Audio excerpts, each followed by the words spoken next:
Hello students, welcome to my YouTube channel Hindi classes by doctor Jyoti Rohilla.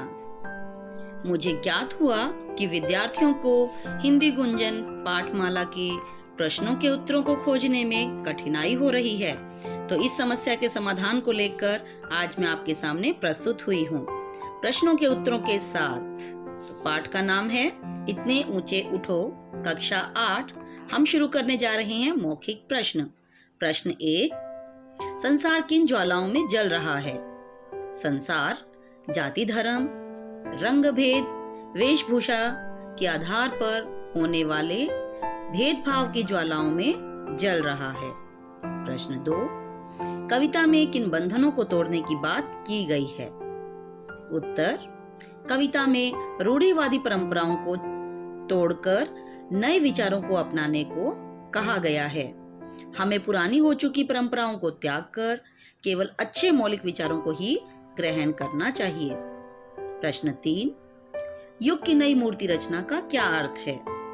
उत्तर, युग की नई मूर्ति रचना का यह अर्थ है कि हमें अपने अतीत की रूढ़िवादी परंपराओं को त्याग कर नए विचार, नए रंग, नए शब्दों व नवीनता के साथ आगे बढ़ना चाहिए। तभी हमारे समाज से पुराने बंधनों का अंत होगा और नवीन साधनों से युक्त, नवीन विचारों से संपन्न समाज का उदय होगा। लिखित प्रश्न। प्रश्न 1, ज्वालाओं से जलते जग में मलय पर्वत की तरह बहने का क्या तात्पर्य है? उत्तर, जिस प्रकार वर्षा सूरज की गर्मी, धरती, आकाश तथा मलय पर्वत से बहने वाली हवा बिना किसी भेदभाव के समानता के आधार पर सभी को नवजीवन प्रदान करती है, उसी प्रकार हमें भी जाति, लिंग, धर्म, भाषा, वेशभूषा के आधार पर बिना भेदभाव किए समाज में समानता स्थापित करनी होगी, जिससे समाज में एकता और सद्भाव फैलेगा। मौलिकता और सृजन में क्या संबंध है?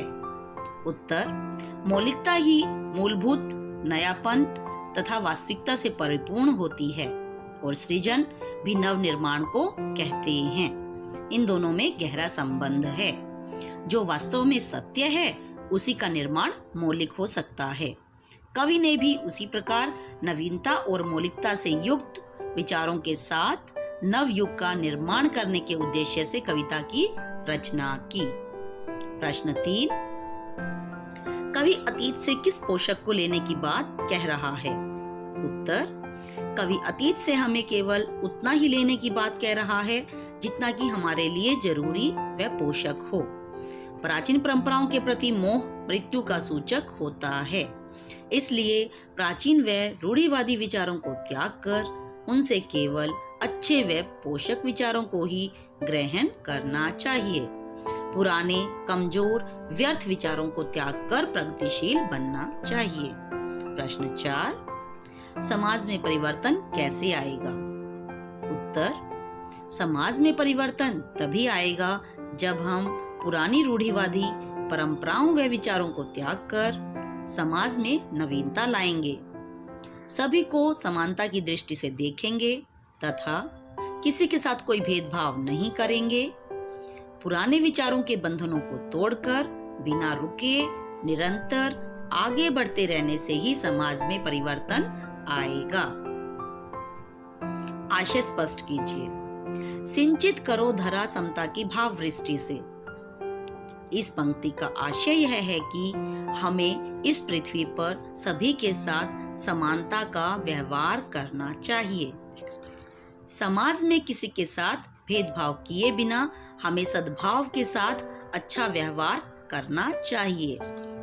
यानी हमें सभी के साथ इस पृथ्वी पर समानता का व्यवहार करना चाहिए, किसी से कोई भेदभाव नहीं करना चाहिए।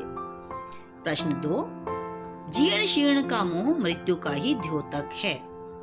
इस पंक्ति का आशय यह है कि हमें पुरानी चीजों के प्रति अत्यधिक मोह नहीं रखना चाहिए। उसी प्रकार हमें समाज में पुराने रीति रिवाजों से मोह त्याग देना चाहिए।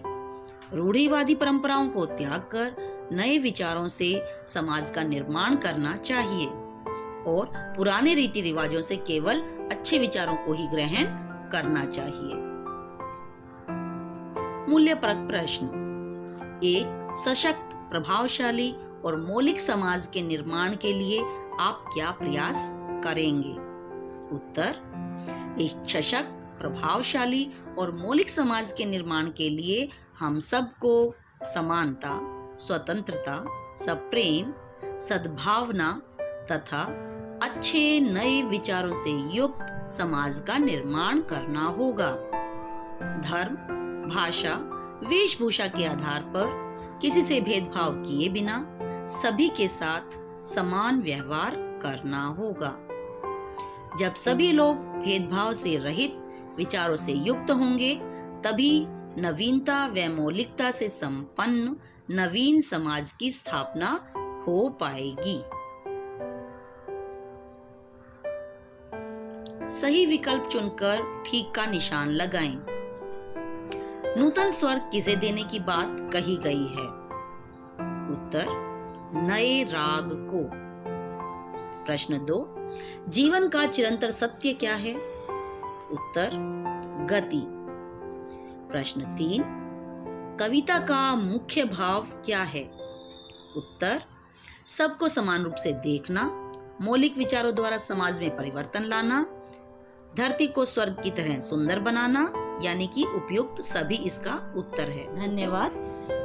आशा है आपको मेरी ये वीडियो पसंद आई होगी और ये वीडियो आपके लिए बहुत सहायक सिद्ध होगी। मेरी आगे आने वाली सभी वीडियो आपको मिलती रहें, इसके लिए सब्सक्राइब कीजिए माय यूट्यूब चैनल और बेल आइकन को दबाना ना भूलें। धन्यवाद।